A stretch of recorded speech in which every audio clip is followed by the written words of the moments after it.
Giải na KTP Inkhawm nó hun thắt tắc cái này lại thế nó mong thế mà kumin na hian hei chango poi mo tak te kan chang ve ka lom hle me zu ma hian to voi khat kai shoi ve na hani do na han ti bak la ang chi te kan lo nei te ni chon lo sakhiam don nia ma sain pathian tu thiang him lo ngai thang u jacopa bungli chang sari changa chang som hi kan sia nga chu ti chuan pathian thu in nomro u ama ro chu dia bola do da ro u ti chuan atlan bo sanang che u pathian nai ro u ti chuan ani na hnayang che u misual te u in kut te sil fai ro u ru bul bal nei lo te u in chin lung ti thiang him ro u shom ula lungai ula chap ro u in noi lung ngaya changsela in him nuya changro se nalpa mit buin in ngai tom ro u ti chuan a choi mo yang cheu ti thang hi ni se kan bible chang che dal pan kal ta ma so se tu na chuan kan share tree kan lo so manga pon tur poi mo om te kwang turin share tree te lo so mang Zan ina hian kanin khom la min Hruaitu hi tlangwal Jeremy Lallungmuanpuia branch committee member ni kanin khom na Tantu tur hi nula Lalrinpuii John Calvin Group Bible chhiar kai Hruaitu atan tlangwal Wilson Lalbiakmawia Ulrich Zwingli Group chuan Inkhawm hun mandana han kumpuan Thupui zir ho na kan nayanga kan Thupui zir ho tur hi Pathian hnaih tura darthlalang Isua Krista ti ani Thupui hawngtu tur hi nula Judachhingi branch committee member ani chuanin hebaka hian zanina hian Central KTP Inkhawm report tangwal Lalungmuanpuia na tungin kan ngai thapokanga puan to angkhanin Bible ral chan hi evangelical subcommittee malak na in kuntin buat sai chin ani tun kumatan kay felan nito naktu Inkhawm te sem chwa chan ani dona member tam thei ang berin than kan tum don ania khazong khan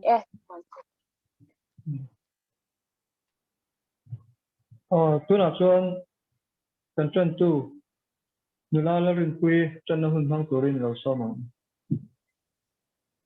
Kachunga siya them. shit he Zanina kan Bible chang chhiar tur hi kan Thupui zir ho tur chunga Bible chang anun da khan yang mun ni ami Pathian thu thiang ni milongai thang u Peter a thon khat bung ni chang som ni pakhat changa chang som ni pathum Krista po khan atwar sak che u awangin hetiang ti turin ko in ni asin aniaka inzui na turin entun tur anu chia che u kha ani chuan thil reng atiswal lova aka ngam thlemna a om hek lo mi hawa a om line a haw ve thu lova atwar line a vo lova fel taka ngai to chin tu hne na chuan a in pezoka ti le marka bungsom chang somli panga thui longai thlang u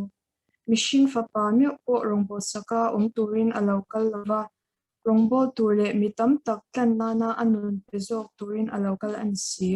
atia tithlingi nia athukan serdela tanman ni sansako se chongcha yang o olapa kan Pathian min mangai tu venia te nilengin kan thete na kong shanga min venga chumi nuwa zanina ke ni Delhi branch KTP te nangma bia le ho the na hun chata min pe ka vai na sai ne na lom thu kan shila che zanina kan hun man tur zong zong hi in na ka ron na na nang Europe na min man sakla ithu te kan zir ho le don ania ithu kan zir tu te mangin thlara hun khatin kan om mun chu ga nang po lang che kanin khom te abul mention sak to angin ato thleng mi ka Hruaitu rin chun zo zong chui fa pa Isua Krista mengin lam thasai ching ne na karon de la che amen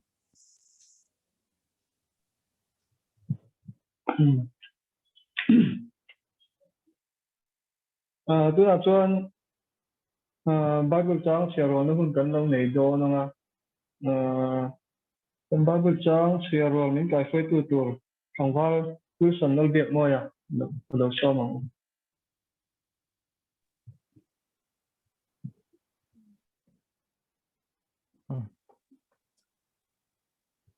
Với nó cần Bible trang chhiar hawngtu ron Tantu san chin cha Johanna bung so panga chang khat achanga chang so san chin cha Johanna bung so panga chang khat achanga chang so do chhiar ro lang u ke grep shui tak tak kani kapa ahuan en kol tu ani kazom pui peng ra halo apeng apai china ara api ang atithiang lim chin ara tamle zual nan in nena thusoi awang chuan tuna po in thiang lim to pang ani keima a omreng ro u keipo nangma nia ka omrengang peng chu grep shuya a omreng lo chuan ama in ara thei lo ang bokin nang ni po keima a in omreng lo chuan in ra thei lawang kei grep shui chu ani nang ni apeng te chu in ni tu po keima a omrenga keipo ama a ka omreng na chu mi chu tam takin ara chin keima lovin engma in ti thei si lo mi keima a omreng lo chuan peng anga pai chho in a oma a vuai chin tin an foma meya an paya a kang chin nang ni keima a in omrenga ka thu nangma nia a omreng bok chuan in du apiang dil ro u in tan ti in a om zelang hemi awangin kapa chu choi moin a om chin tam taka in ra hian chuti chuan ka zir tirte in ni ang pa in mi hmangai ang bokin keipo in ka hmangai cheu hi ka hmangai in omreng ro u nang nin ka thupek te in zum chuan ka hmangai in omrengang kein kapa thupek te ka zoma ka hmangai in ka omreng ang bok hian pana thuma sama se làm món thứ này tuna chuan Central KTP Inkhawm lama kan palai angwal Lalmunpuia hnaih training report kan lo ngai thadon anga hemi zo hian kan zaina kan Thupui zir hawngtu Pathian hnaih tura kan darthlalang Isua Krista ti hi kan Thupui hawngtu in hun ron hmang hal mai sela angwal Lalmunpuia no sama Chairman Kalome hey tian kan soi tran do na kumin chu rural Inkhawm hi kumdang anga nei ani lawa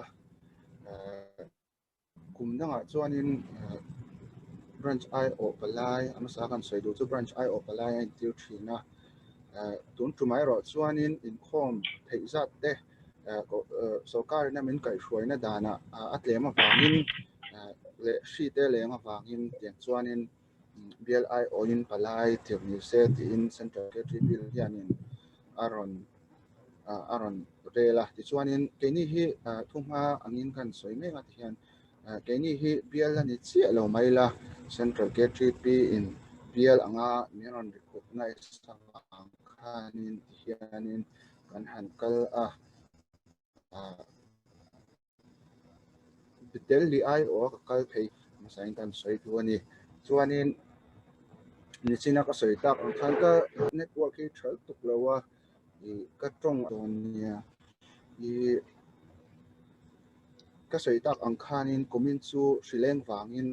kumdang angin rural Inkhawm po nei thei ani lawa tun tuma rural Inkhawm kan nei na hi chaltang ko shan biak ina ani kumdang ang chuni sen inrin de zir top zana tangin rural Inkhawm tran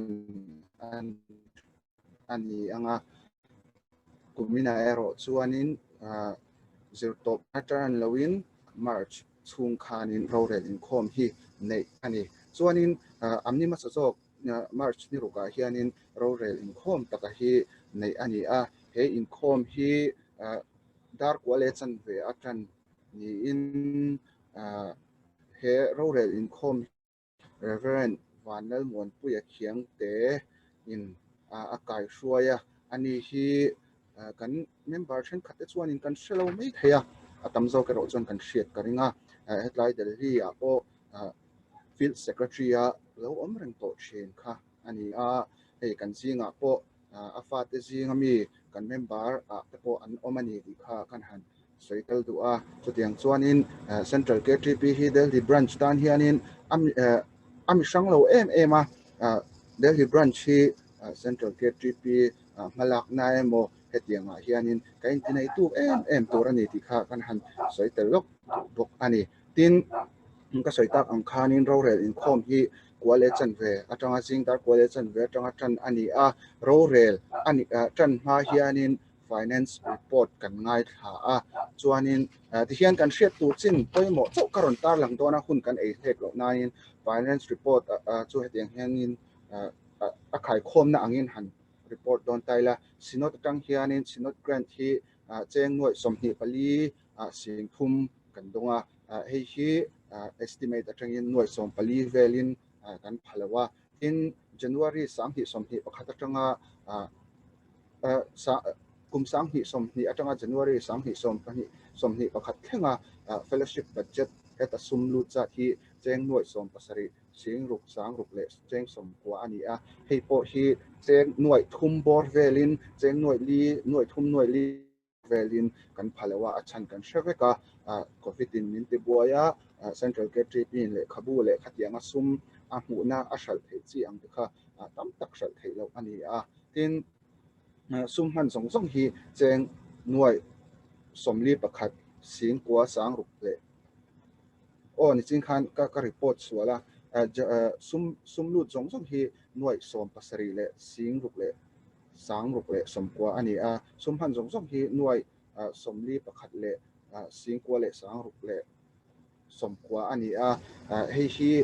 awa hianin kan estimate budget estimate tang khanin cheng noi som pasari som pariat bor velin kan phalawa sum han to song song hi cheng noi kwa sing riat le cheng za som hi panga ani tichuanin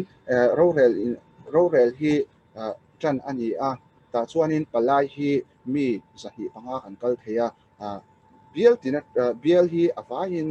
central KTP hian zahi pasari kan oma chuta singa tang chuan zahi panga kan kal thei ti na ani chu tichuanin ro rel hi tran tak tak ani ma hianin Inkhawm nge niang ro rel Inkhawm sang ni som ni pathum thleng tu tur puan hun man ani ata chuanin zema bok ko san biek ina nga ani tu thu kan ngai tha a chu March ni thum atanga ninga sang hi som hi pathuma zema bok ko san biek ina nei turani chuanin ro rel kan trana ro rel a hianin agenda tam tak aron lu ta agenda awa hianin general hi somlai aron lu ta general noya hianin asap engom mosat po oma kasoitak ang khanin kan hriat tur poimo chin chau tuna hian chuan karon report anga ro rel palai te na kan pass ro rel Inkhawm ina a pass chin chau hi kan hriat tur poimo te ani boka karon report to ani ama sabera chuanin youth creation center walamen tina sum khon chungchang general pahi na hi kan pasa heta hianin sub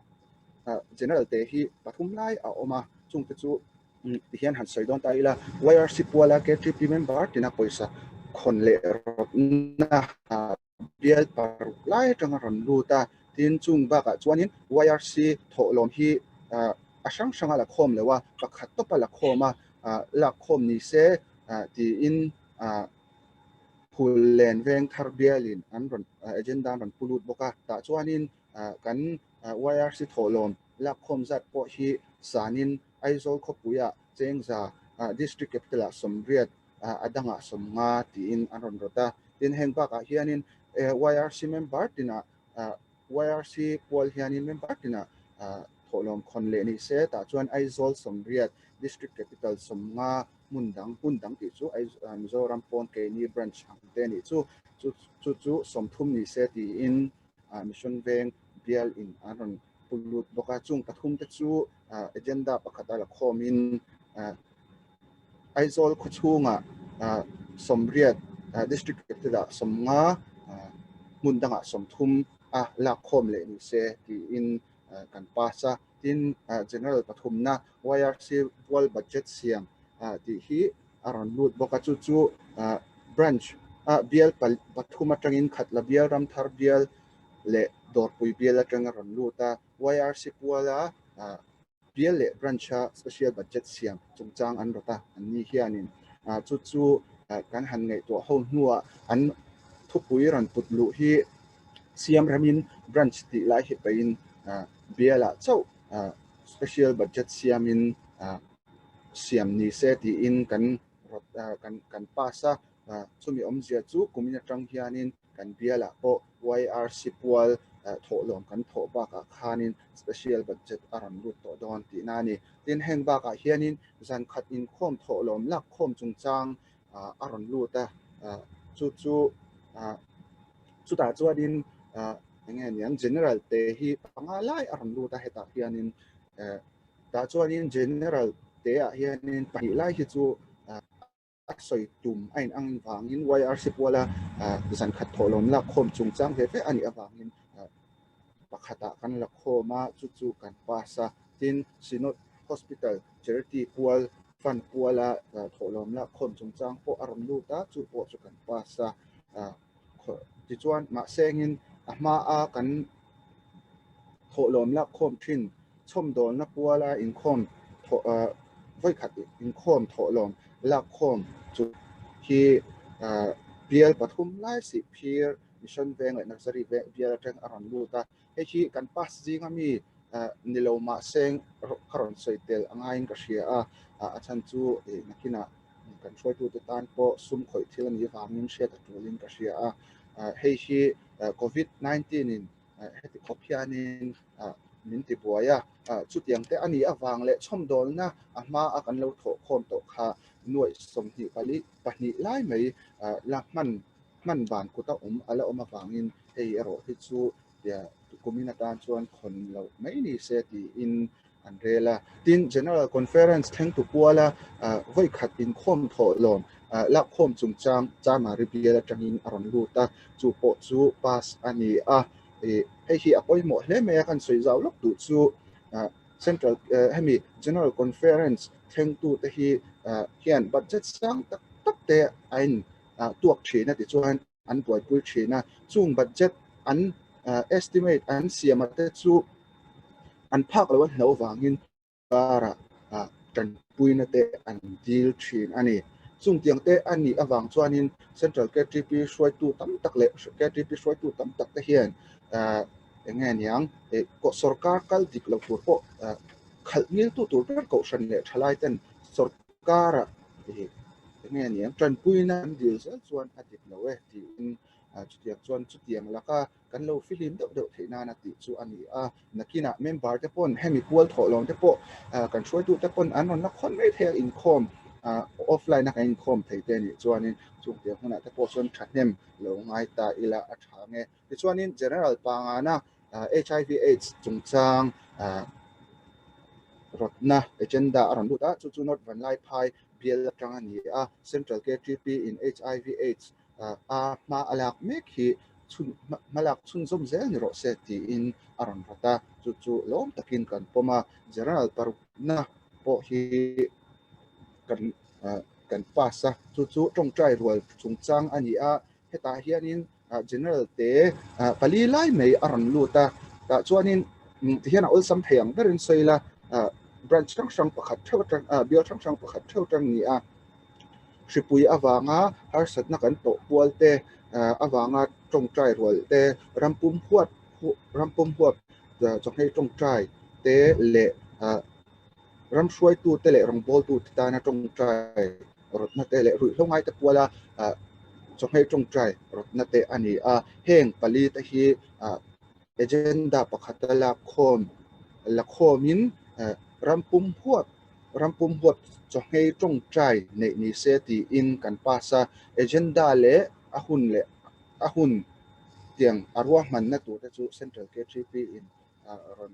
ruah man nei seng ti kha ti in kan pasa tin general pasari na kumpuan thupui chungchang hi kan pas boka hi khozol veng lai biala tangi ron lu ta kumpuan thupui le ro se ti in aron pulu ta chu kan pasa kan han soi du chu hetiang kumpuan thupui kan zir te hi kum tina rot ani lo chuanin kan zir kher ngai lo ani ti kha kan han soi du a chuta chuan kan han soi bel du chu kum sang khat chakwa somriat pasari atam khanin puan thupui kan zir thin hi kan lo zir tan to a sang khat chakwa somkwa pakwa khanin kum puan thupui kan nei lawa tuna kan kumpuan thupui zir le tur te nen hian awahin somthum pathum kan nei to ani tin general pariat na kumpuan thupui atana thupui rotna ani a hei hi bial pariat lai athakin aron luta thupui tur atana thatak tak hlir an ni a ta chuanin kan hanrela uluk taka palai tan kan ngai tua nu a sual tin reng pul tang ka sum ngai nat Timothea bung khat thon khat bung ruk chang som thu to chana an ron rot bung kon bial na an ron rot chu kan pasa ei hi sang ni som ni pahni atanga som ni pathum chunga kan zir tu thupui ani a tin thupui kan zir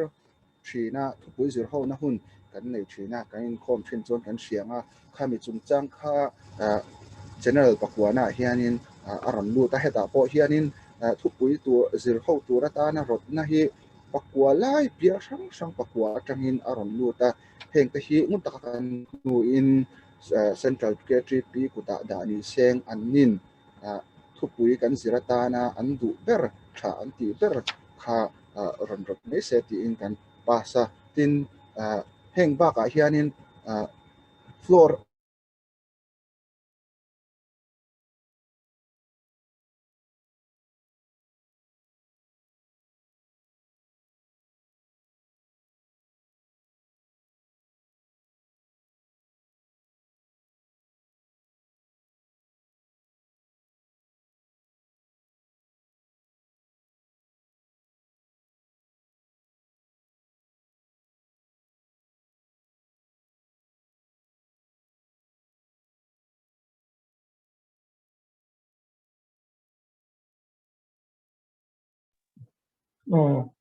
trong voi bọn phi thật nó chiêu hơn mình nữa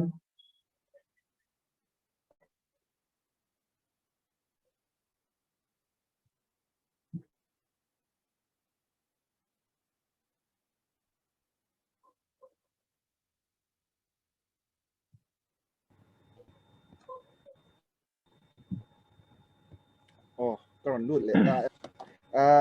cái chỗ sẽ thêm sẽ thế ý ka englo hi ka off me ang ka video hi ka na chi at saklut tu lawa ka zau trepe ka in shape that thei lo chuanin in ron soi mai do nia ti kha tuna ka ron soi ta kha ti khanin ro rel in khoma kan ro rel in khoma kan agenda nei te kan pa chu ti chin kha ania ti chin zong kha hani phot mai seng chuanin budget chungchang te po dihanin ron soi tura omnu lama seng kat ti thei ngem ok ashelawa ti chu ka tumanga signal hi at thalo khop ne problem ti ka nau khop ne po chu ni seng ti hian han soi la khati khanin khati zong kha kan road in khom agenda big te chu ani a road in khom hi da thum le chan ria kan zowa ti chuanin hemi zo a hianin YRC hma te kan zuk ena a thato khop meya YRC hi face thuma siam ani a face khatna zo to ani a face ni na ti me kan ya hi kum ni chunga zo tum ani a chumi tan chuanin member ten tholom thokunga te thanen ngai taka kan be kha angai ni ti kha kan han soi du a ti chuanin ani ni na ani sari na May ni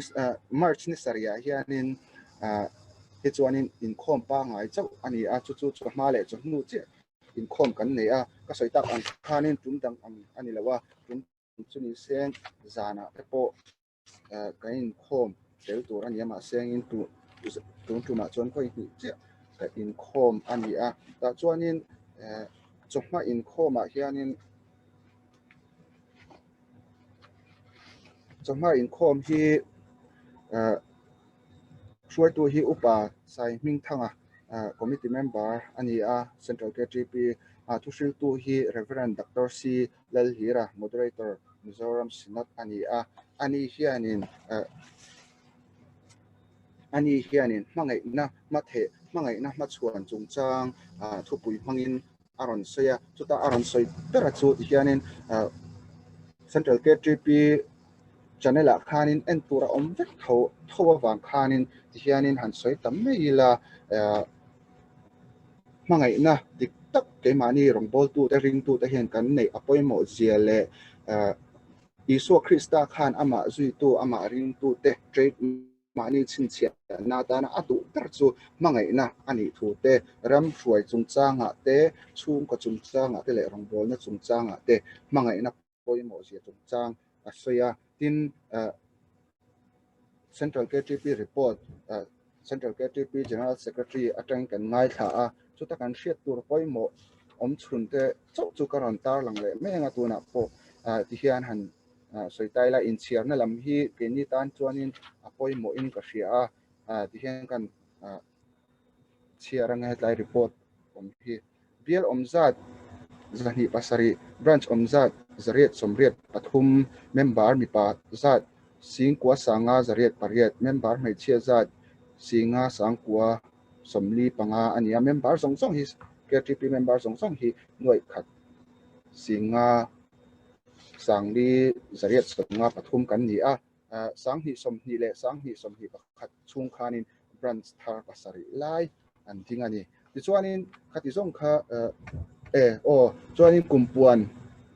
thupui honna pun kha manani boka Lalrinmuana Secretary Mizoram Sinotin kumpuan thupui min hon saka kumina hianin sanghi somhi pakhat atanga somhi pahni chung hianin Christian chung kwa ti kumpuan thupui ata kan sir dona aziak tu hi Lalungmuanpuia hra se kan thau in ka hria ka ringa alar ma I anlo KTP General Conference nei zo ta ka po khanin recitation kha soi lo tak nei po aron po kha tichuanin hei hi si Christian chung ko chungchang hi tumnga kan zirna ani dona sang hi anlo sang khat zakwa somkwa panga atanga sang khat zakwa somkwa pariat thleng khanin Christian chung ko kum ti in hemi chungchang hi kan lo zir to boka tun hi atum nga na ani don ani so tichuanin chahnu in kho hi Hruaitu tolupa h laro sang Central Committee KTP committee member ani a heta hian bial report khai khom na kan ngai tha a ta chuanin kan hriat tu poimo te chu ka soi tak ang khan bial zong hi zahni pasari kan oma Mizoram chunga za somkwa pahni kan oma Mizoram pona som panga kan oma tin kan branch lan na then khat han tar lang bokila branch lemna bial te a hianin mi bial som pathum lai kan langa ta chuanin kengni hi kan tel ve a Mizoram pona branch bial nge niang hemi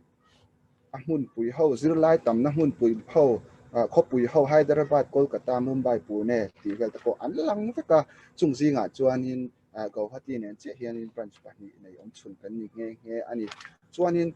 member thisa thi kan report tu boka hi appointment in ka hria a mipa hi sanghi somhi chung khanin zathum somnga pali an borala mei che hi somruk pariat an ni a kai hianin belkhom hi zali somhi pahni ani a poi hle maya kan report tu na chan chu mipa te tren kan lak ngai angai hle mei ti kha ani a mipa panga an thi apiang in mei che pakhat thi ani ti chuanin chung bak chu kan branch lan na dang kan report le du chu za zela chuta Christian thalai la tha bial te a hian kan lang boka chung chuta chuan top 10 a kan langa pakuana kan ni a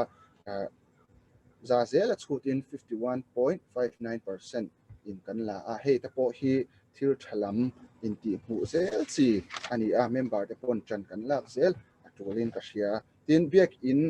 in a in nei tam zok na biala ka hianin kan bial kan lang boka ta chuanin bial za hi pasari atang khanin bial som ruk pali che ta hian kan lang theya chuta singa chuanin kan bial hi kan lang ve a hei ta po hi kan lak zel ngai na thil ni in ka hria a alom ka ti em a chu ka ron report tel tu boka khang ho kha bial khai khom na a kan bial kan branch lan na te le kan ta na hriat tu poimo sual te chu ni in a hriata tin thusil tu hi chonu in khoma hianin pu rural kima assistant leader central KTP ani hian in KTP thil tuma ikirang u ti in Thupui thapak mai aron soya a soi tum bera chu KTP te hi kan zei to a kan fin to a kan thiam to ma se kan tum ber go la hian kan lu tem ti chungchang ani a YouTube pa ngai tha thei pe chon ngai tha ila a tha kopin karing ti chuanin in khom ba na hianin thua in pol ho na hun kan hmanga ta chuan KTP le ko shan rong bol na ti Thupui kan zir hoa Reverend Lalrinmuanpuia Executive Secretary in charge KTP in Lalrinpuia chuta kan Thupui zir ho bera le kan soi ho bera chu KTP member te hi kan in en chen angai to kan in en fi angai na lai te ani ata chuanin ahma a kan Hruaitu kalta te le kan member lo ni thin te kha an lo ti tak zia le an lo ta zia te kan ngai tha a tun lai KTP hi kan ti mai ta em kan nem ta deu em ti te le ko shan thurel te ti lo thing tu tur kan ni zia te ko shan ku ke kan ni angai zia te kan ngai tha a chuanin hun tiang khanin hun kan man dan tlang pui chu ani a ko chaltang kan sei kan report tel lo thei lo chu chaltang ko shan te anen po cha na sa em maya organizing committee ain siama chu mi wa chun sub committee pariat lai in siamin budget po nuai som lai mai an lo ne ya chu tiang khop chuan na sa takin an lo po cha lai ten hun nuam le him ong tak an zara an hang thei ani ti kha an han soi du ani kati song kha ka report thei ani ni se report Pathian min siam tu Pathian chu fakin omro se lom thế mày central KTP rural Inkhawm report theo phái takin kangwal mon pui ne na trai kan ngai tha tu na chon kan Thupui zir ho tu lama mun kan lo seng don ko nga kan Thupui hawngtu la Judachhingi branch committee member lo so mo ole hei ka tong in thathem sa the hei zan ina central KTP buat sei kumpuan Thupui sang hi som ni atanga som ni pakhata zir tur Pathian nai ti chu mor kan lo bok don ta reng maya Thupui hi then ruka then ani then nga thleng ka chong kan lo zir to a khang kan zir tak te kha kan soi zoi nga Pathian nai om zia ti te Pathian nai poimo na ti te engtin nge Pathian kan nei theyang ti te Pathian nai tu te nun ti le Bible Pathian nai tu te ti kha kan lo zir to za ina kan zir tur hi zirlai to ber Pathian nai tura kan darthlalang Isua Krista ti ani chang than hi pahni oma kan tran tu khana ron chhiar to kan chhiar non lo mayanga ama sa in Pathian mai lo punang ol pa kan Pathian min mangai thin tu zan ina Delhi branch KTP te nangma vetur le ithuzir tura min kai hruaya bangin kan loma inena lom tho kan hrel chendi lalpa kan darthlalang tur lalpa Isua Krista min pe ka bangin inena lom tho kan ron soya lalpa zan ina kan zir tur hi lalpa nangin poimo tak ania nangin kan thinlung te kan ngai tuana te nangin ilama min hon sakla asoi tu tur le lalpa alongai thatu te ta na hlok na pakhatal kan nei theu theina nangin malron somang che chungchu ifa pai Isua Krista min kan dile ole kan soi tongin heiza ina kan zer tur hi Pathian hnaih tura kan darthlalang Isua Krista ti ania gal Isua kha Pathian le mishing tak Pathian kan hnaih theina tura kan darthlalang ani thu zan in hian kan zir ho don ani lal Isua hi Pathian ni ma se mishing fam kim Pathian mishinga lo chang pa du zong tia heleya local ania Pathian in khovel ahmangai awanga apek chandam na ron thlen tu ani heleya rong a bol chungin apa Pathian nei na oma chu arong bol na kan mu ani ahnia ka kan zui na turin enton tur tam tak min hot chia chu wangin anun hi kan tan dar thlang fia ber ani hetiang hian soila anau panlai atanga Pathian le mishing du sakna dong tu ani lali swa chu anau panlai atanga pa Pathian nai reng ani zia le du sakna donga thanglian zel ani zia chanchin tha jiak tu ten an tar langa anau panlai atang rengin Pathian le mishing du sakna adonga chanchin tha luka jiak pungli chang somnga pahia chuan tin Isua chu alo fing deuh dewa alo lian tel tela Pathian le mishing du sakin a om deuh dewa ti kan hua no pangte ni line an nu le paten temple an Hruaiya Pathian thu angai tha a chhiara zona azota temple chu kapa in ati ani chuti taka Pathian biak ina kal thin Pathian thu ngai tha chhiar le ziak chhiar le chik taka zot thin ani awang chuan alo fing ta hle a mishing le Pathian du sakin na omta ani heta hianin Isua angin engtin nge mishing tele Pathian ngai sak le du sak kan ni thayang kan ti chuan lal Isua ang hianin Pathian biak in kan ngai na ta Bible te kan chhiar tam angaya Bible a hianin engkem a omti ani thina thu kan ngai vena enge kan chhiar tama Pathian thu kan zom tan chuanin kan lo fing deuh dewanga chutia kan lo om chuanin kan nun te alo moyanga kan nung changte alo moyanga kan nun zia te lo thanga midang te ne na kan in le chin na te kha alo thanga chuanin Pathian le mishing te kan chen pui te kan ve la om te tan enge du sakna le enge Pathian bel somna le du sakna kha kan dong don alo ni entinan enge van duaina ti te po lo thleng po ni se Pathian kan bela ama kan hnai tlat chuan enge tor thiam dan tur te thangtiang kha Pathian in min lo ke zel don ti ta hian kan mu ani panhina hianin tong trai na pa Pathian hnai reng tu lali swanun chu tong trai nun ani ahun tam takha tong trai na na manga anau panlai atangin tong trai tu le Pathian thu ngai thaturin temple akal thina rongbol na bul atan don phei chuan thalera chong hein fianrial hun na manga lom thu soin apa Pathian ma kuna Pathian na thoro pui alo thlenin pa Pathian afak thin ani ahun khirlai ber getsemani huana mantira a omzan po khan fianrial hun mangin apa Pathian ne na thanem ngai takin atong traya azir tir te po tong trai na satur le tong trai na tel lo chuan thil ti theina an nei lo tur thu ashrila ramhuai no chuangat phei chu tong trai chau lo chuan ati thei lo thu ashril ali tong trai hi ring tu te ta na kan chakna khol le manrua le forau pui ber ania hei entinan mishing chuan chote kan aya kan ein kan ina kan aya kan in lo chuan kan taksa te alo ongrop tel ang hian ring tu te enge kan tong trai ya ama hnaya kan om lo chuanin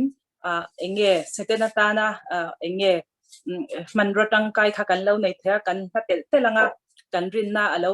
athiam tel dona chuwang chuanin Pathian kan hnaina tur chuan tong trai na hi ni tina ring tu te na kan ti mak mo ania kan vai hian za ina Lalrinkhawm dong jong tian tong trai thil ti theina chu kan ton to theu ka ring ani lali swa ka heleya rong a bol lai khanin tong trai kha awar ema enge zirtir tele mi pui sang tam tak khan an zui vut vata khati chung khanin enge tong trai thalera te changa te fian rial na hun te khati khan ava mang thina chuwang chuanin lal Isua mek pon khati fakawa tong trai angai poimo chuan keini mi chaklo te hianin kan ngai poimo hi atul tak meu ti hi heta hian min zirtir ani pathumna hian thunwai rol le in ngai tlom lal Isua nun ro pui tak kantana darthlalang pia tak chu thunwai rol le in ngai tloma pa Pathian abuan chati ania engkim chunga ro rel tu lal le hawngtu ni ma se ama du dan le lom jong in hun amang lawa tlom takin alo pianga Nazareth khotak te a seilianin ram rethei Galilia ronga bola arong bolna po in rorel tu te zirtir tu te le sa Hruaitu te ain Galilee rama thingtlang mi te asut na sazoka arong bol chung zogin Lalbiakmawia atum lawa amange po chu rong bol saka tur nilavin rong bol tur le mitam taklan nana anun pezok tura local ani thu soyani mesia ani ti po thup tat turin azirtir te le athungai thatu te acha thin ani kandarthlalang Isua lal Isua thunwai rel le ingai tloma rong abol angkhan keini po mani inda tha in Pathian thuwa turin intulu tila mishing te hi kan chapo ma ema kan chapo chuan kan chung te kan thian te kan Thupui te tan a ha thak ema chen ho anwam lawan nun anwam lo thin ani lal Isua khan aro puina da tha in enge tlom takin a oma azirtir te kete po asil sak thu kan hmua mi te berte rethei te pachhia te thangtang te kha angai sak ema chuti rualin miswal te enge chhia khon tu te le miswal te ho nen to khan chohlui te akil ti kan hmua khang kha feri sai ho ke chuanin an run soi sel ania ma selal Isua chuanin mi fel tan chawa local nilavin miswal te tana local ani thu kha feri sai ho te kha lo shilani kha khatiang khanin mitin ta tura local ani angin mitin tan enge ain hong em ani ti kan hua luka bung som pali chang som khata chuan in ngai hlu apiang an tlomanga in ngai tlom chu choi moin an omang ti kan hu bok ani tin palina hianin mishing fam kim swal na nei lo kan darthlalang lal Isua ena langsar tak mai chu mishing fam kim ni si swal reng nei lo thiang him fam kim ani na hi ani India ram Presbyterian ko ran thurin puan chua number pangana lal Isua Krista chungchang kan hmu chu ani chu Pathian chatuan fapa Pathian takle mishing tak nula thiang him marishin ma se swal nei lo ti hi ani Isua Krista chu mishing fam kim ni ma se swal nei lo ani chu wangin athiang hima arong bol chung zongin swal laka afihim ani chu mai chu nilavin swal apom jam ngai lawa swal a hua a ni chu ni lo chu ni lo ti hi anun kaihruaitu le mi te azirtir dan ani lal Isua chu mishing fam kim ani awangin themna tin reng tok swal ero chu swal lo ani a arila trama atuya hala achang chuan athin arima atra thu po kan hmu ani apa in arwan no in pur chu a hupur tak mewa theini se pumpel adu ani ma se chung pumpel chu thlem tu lom zong tak ani ti asia a thlem tu chu ado dal nom chen na te leiro puina te Pathian rin lo na swal te chu a hne vekani Isua Krista mishing fam kim swal nei lo chu kan darthlalang ani chuan keini po kan thiang hlim tur ani fam kim lo ma ila swal chu kan do anga kan hne tur ani don lom ni ti ania keini Christian thalai ti han swal laka in thiar filimin kan lal Isua thiang hlim na nun hi kan tom pui ve thei angem le ni lal Isua kha mishing fam kim ania ma se swal na nei lo ania lal Isua angkhanin enge swal na nei lo chu kan tan chuan a thei lo tuk ania ama ero chu lal Isua anga swal huat te thlemna kalsan apoimo te hi ni tina nge kan in fui na tur ni se atha anga lal Isua nuna hianin zirtur tam taka oma soise na nilawa thô thung thara khati khan chawa a in pek na te a hwai sen zia te rin le midang te ta na a in man zia te enge kan hmu ani khang tiang te kha kan soi siang vek lawang tuna kan zer tak pathian na nai tlata kan te trong trai ngai poimwa in ngai chom taka te le thiang thim taka anun aman dan le khem na ado dan te kha kan en ton tur an dia ring tu te ta na I hanzom harsa lutuk le khir em shan lova khang kha ni tina kan practice thei ang ania lal Isua hi ni tina darthlalang anga kan pan phot chuan pathian hi kan lo hnai zwal deuh don ani ti kha ni se kan Bible chang soirik tak le pathian tu kan soitel pan kan da ta mi som sakrok se soi ho tur hi pahni a oma pakhat na hi lal Isua chu mishing fam kim ani zia le swal nei lo ani zia hi han soi zau te u ti le engtin nge lal Isua hi kan darthlanga kan man reng thayang ni tina min bei tu swal ne zel thei dan tur han soi ho te u ti ani kan try tu kuta khan omle se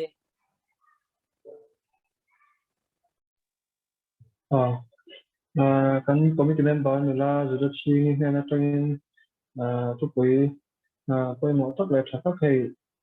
takin le bang Lalrinpuii thea an lom hle mai soi ho tur hi tuna khan kan tui hawngtu khan ron soi to point pahi oma lali chu machine pump ki mani zia le swal nei lawan izia hi han soi zau te u ti la engting nge lali hi kan da thalanga kan man reng theang ni tina min be tu swal ne zel thei dan tu han soi ho te u ti hi nia soi ho thak tumila tuma information lovin hei alama dar ko polar lawa tuna chuan soi ho na hun lo hong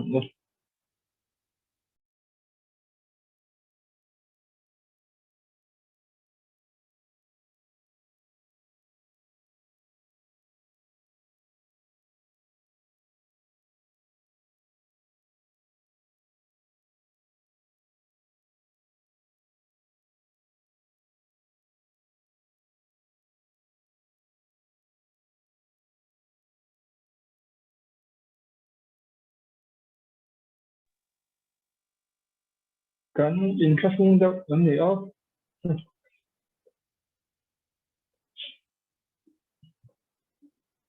hay hun ala tam mania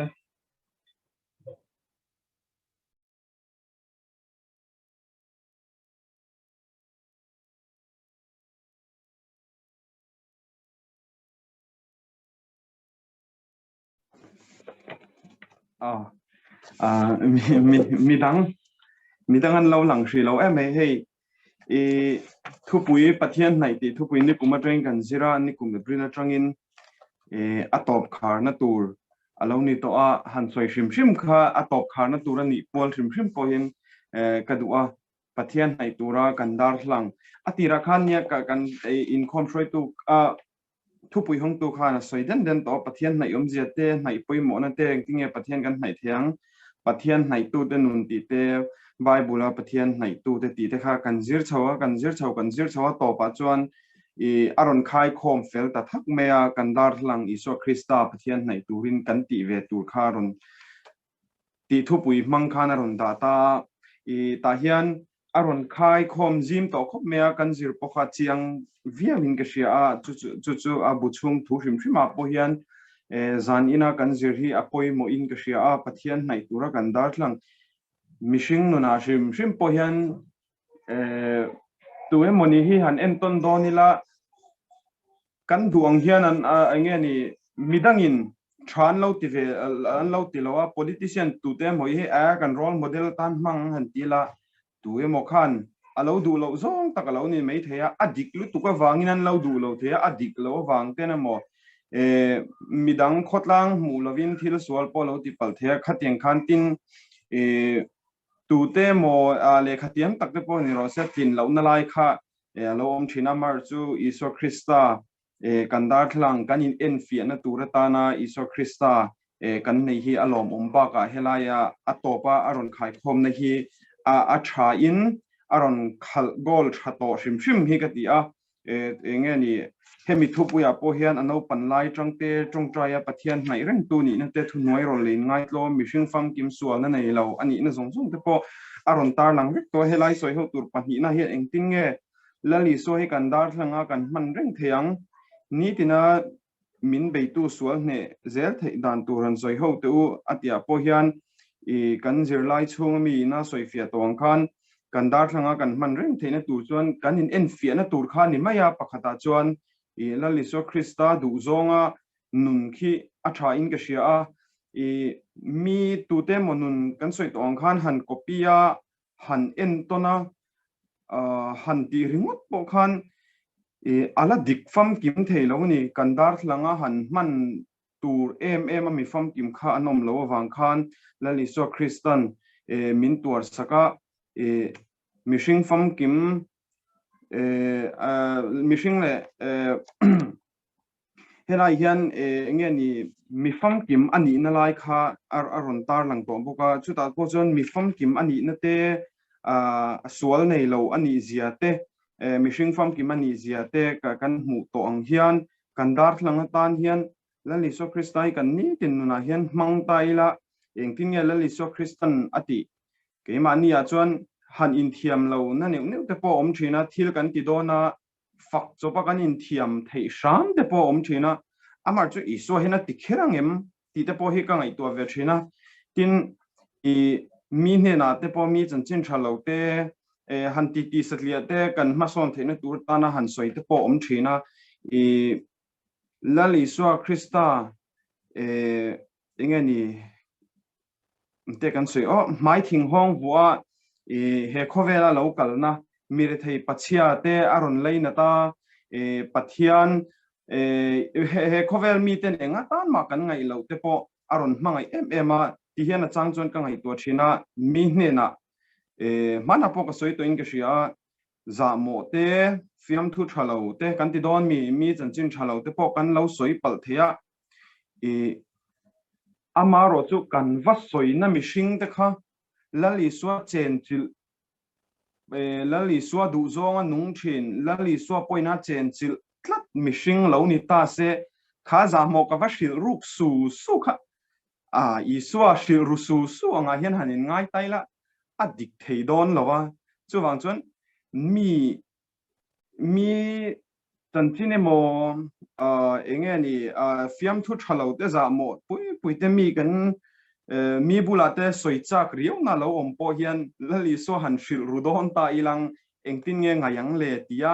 kan in en fia kan darthlanga ta na kan man hi chu khami zong po khan apoi mu in ka sia ni tina min bei tu sual kan hne thei na tur ta ni chuan Bible share le thongtra hi poi mu in ka sia jing tho phata Bible share thei chu tha hei Bible han share ti po hian soi tu po hi ka thling lo me man ni tina ahun taka han share zat te hi kan om dan ya zir lo wang hian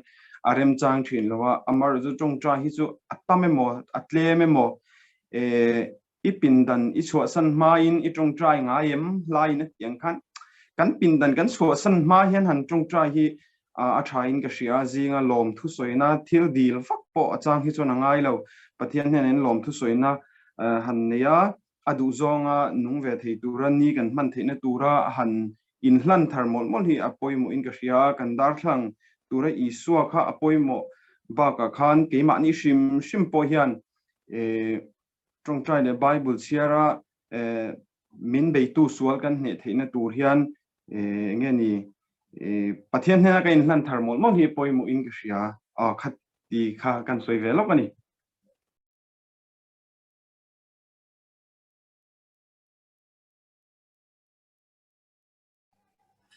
kan soi venge tlem asomna last night ti to boxe chance kan nei le to lo takin enge azo na khachu ka cha em ma se enge moniron soi ve ka to kan zawai ta na tha thil thani theinan enge thalai vek te kan na tu na he KTP de branch kan oma tren chu tlema u lam pang do to te tren chu la naw ron lu chho tir te kan ni kan kumala in thlau ve hloma eng po chu ni se ma se le Isua darthlalang ta na kan man don ani chuanin kan ni tin na hianin a man thein ka sha tuna zirlai ti tan po le Isua ni se ati angem ti hi ni tin kan in zona ni se tuna kan chan te ho ne kan chuaka enge zu in turte mo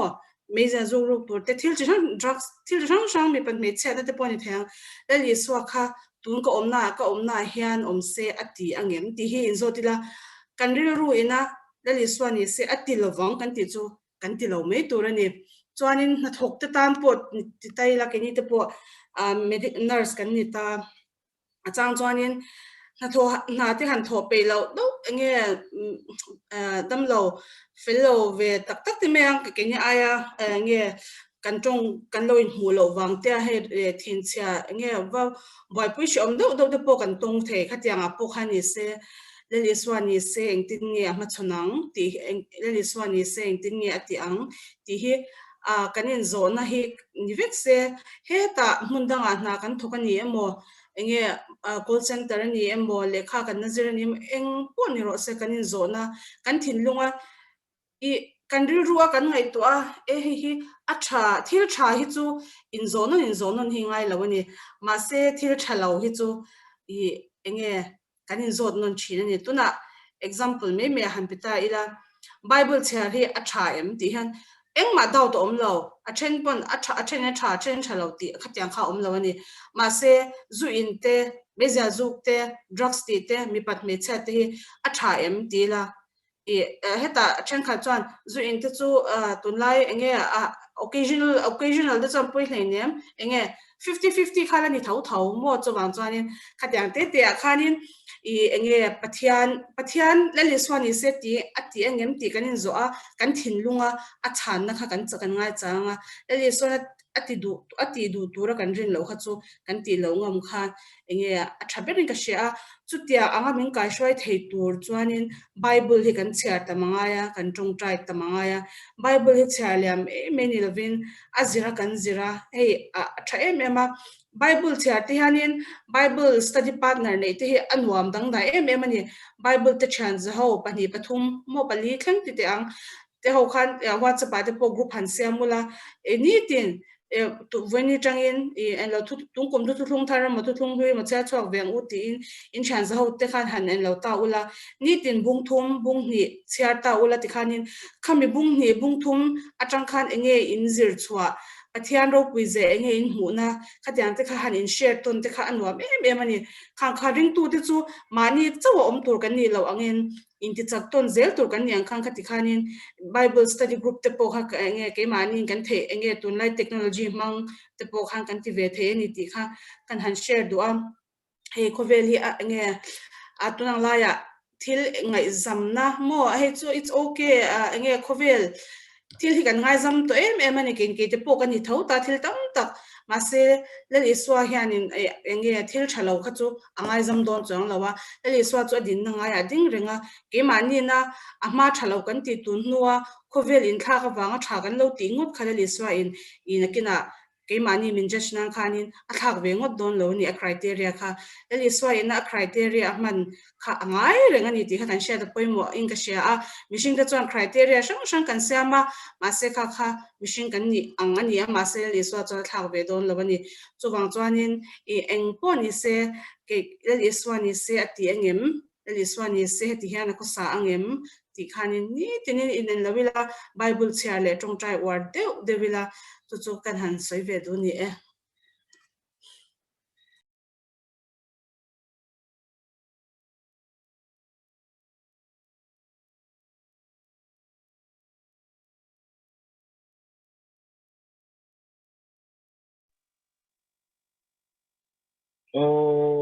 midang soi le tur kan lo man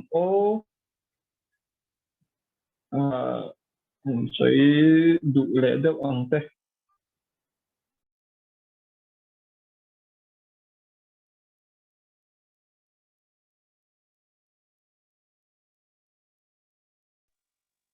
kan to lo ni chuan kan khom kan lo ti top don to mai nga zaina Thupui thatak kan zir hoa kan khom te xuống takin kan nei the halom hna mai kan khom na min trin sakturin kan treasure puwa so ma ha kan so nga chuan he kan khom te kan ti pok mai don nia puwa so mai do so ma Pathian ma kun trong trying Olalpa kan Pathian duk tak kan pa van ro pui mi eveni pui na nga pi de Branch te zan ina Inkhawm na hun thatak min pe a lalpa pui na le ikai hruai na kan chan zong zong a lom thu kan trina che lalpa KTP Inkhawm report te kan ngai thla a member te le kan zawai kan ti hlotlin tur te kan ma chhop tam tak oma chun te po chu kan ti hlotlin the turin kan zawai min hriat thiam tirla lalpai tharau thiam na tho in nang man min chen chil tat bokong che ti chon lalpa za ina kan Thupui zir te po lalpa nikum lama tangin kan zir to ani a nangma hnai turin kong rang in lalpa Thupui poimo tak tak kan zira lalpa nangma hnen kan thlen theng ina turin Isua Krista du zonga Isua Krista in kan ma lo Hruaitu angin ahniak nung kan zuya adu zong kan omzel thina turin nangman min puila ni tina ihnen kan lo thlen theina turin le lalpa kan ni tin nuna te hian nangma kan hnai deuh theina turin malmin som sak zenang che ifa pa Isua Krista mingin ikhong ina kan ron di la che amen